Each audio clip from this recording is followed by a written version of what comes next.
Hey, you guys, welcome back to Life After Neverland. I'm so happy that you're tuning in so that we can talk about Supernatural. I am finally caught up. So, we're going to be talking about season 15, episode 6, Golden Time. And now, good job, Corinne. We can actually be talking about current things going on in the supernatural world. So, Sean and I are in New Jersey right now. He's here for a work event, and we'll be filming while we're here in New Jersey. We're going to head on over to New York. So, it's the holidays, and it's so amazing in New York during the holidays.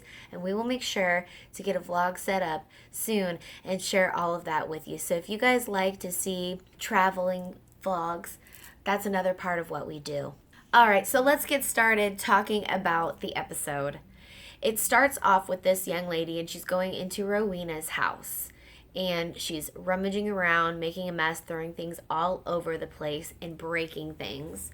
And she's clearly looking for something specific. But anyway, she starts like heaving and coughing up blood. It's coming out of her eyes, all that stuff, and then dead.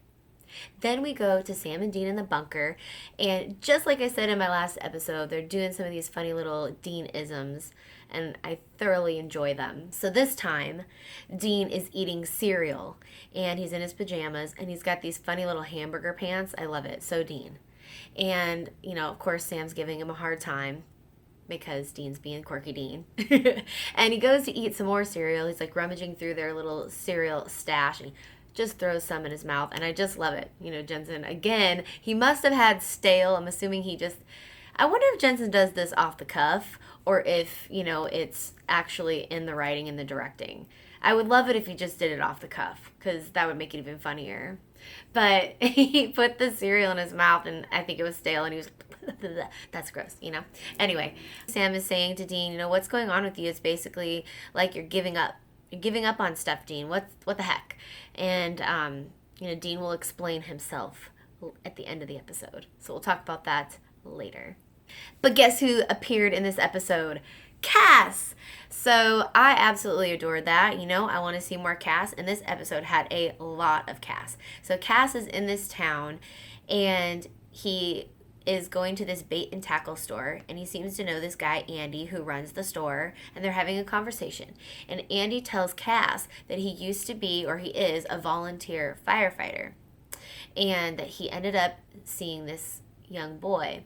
The blood was taken out of his body, and it was very disturbing to him. And he was also putting hard liquor into his drink, so that's why Cass was questioning him, because he knew what was up. Something ain't right with you, Andy.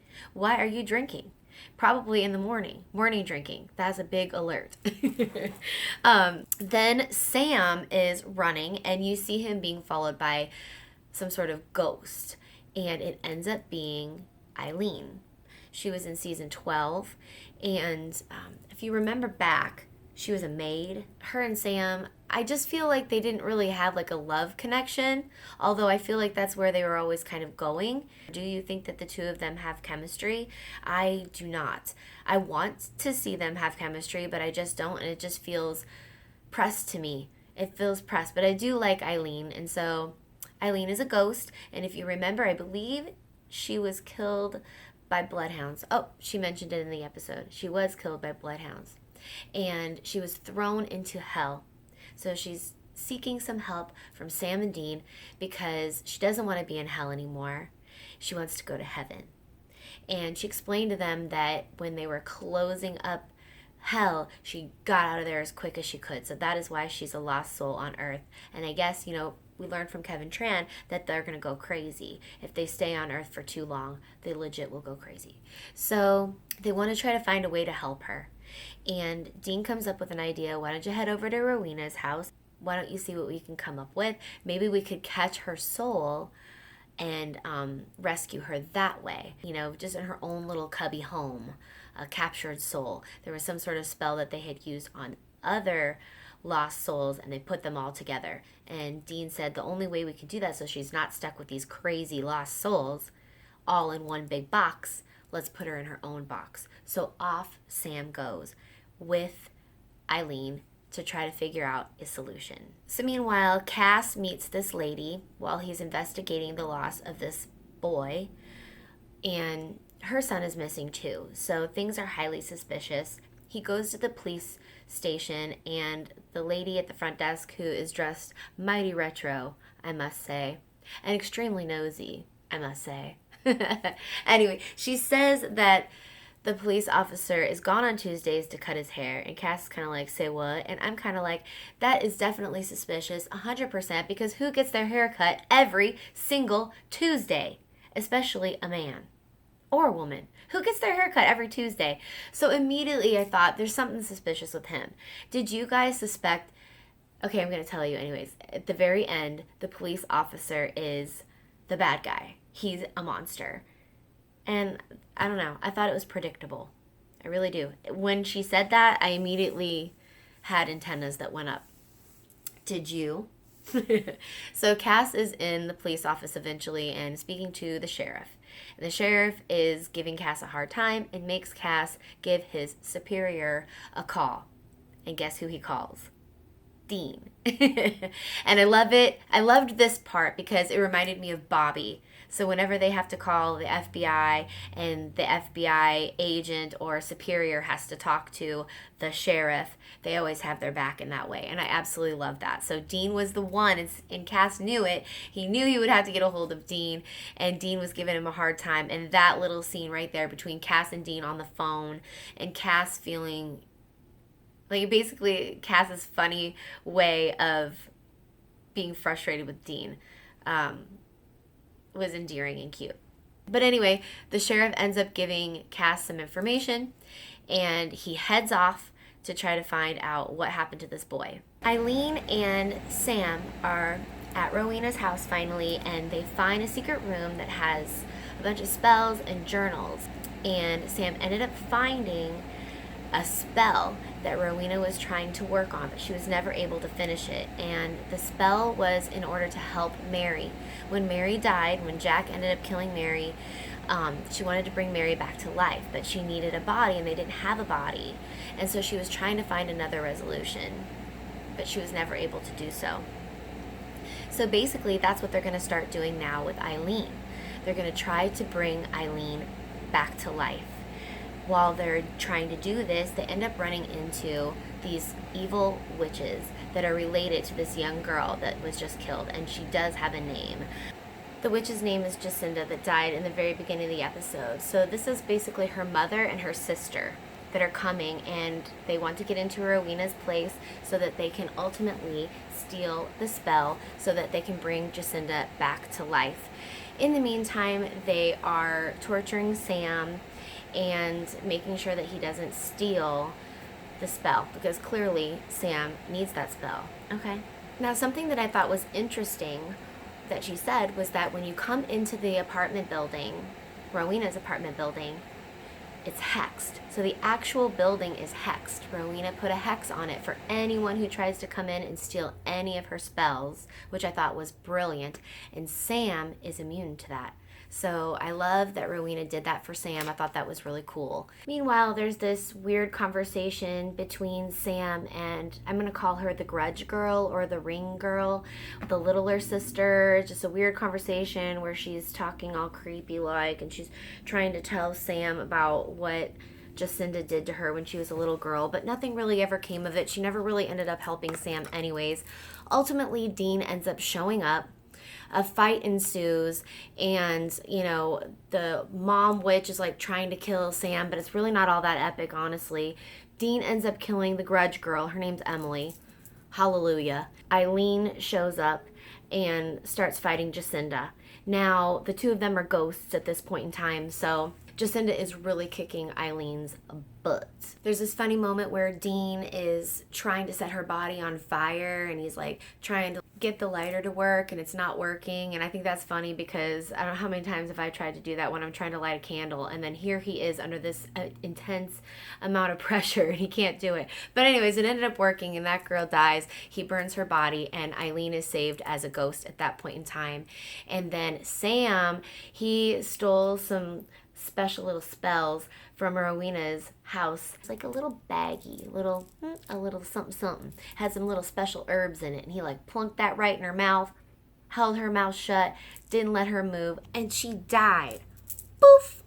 Freaking loved that. Sam, thank you. That was BA. In the meantime, Castiel was out looking for that young boy, and Melly, the lady that he had met at the police station, ended up following him, and that way they could maybe find her little boy too. And they did end up finding him. He had, I think, broken his ankle or something like that because he found a man who appeared to be a monster who did drag that young boy that was dead off into wherever. And so he was trying to kind of catch him, and that's how he ended up getting hurt, and then he was kind of lost and didn't know what to do. So they did find the little boy, and he was okay. And Castiel killed the police officer, aka the monster, right in front of this little boy. His name is Caleb, and his mom. So, I mean, he actually kind of brutally killed him. He stabbed him like a whole bunch of times. But what was kind of neat is that Castiel ended up healing the little boy. And you could tell it took a lot out of Castiel because that monster did shoot Castiel twice, and each time he was healed. But I wonder if that's what took, the energy out of Castiel, or if there's something else going on with Cass. I'd love to find out more. Maybe it's not that deep, you know what I'm saying?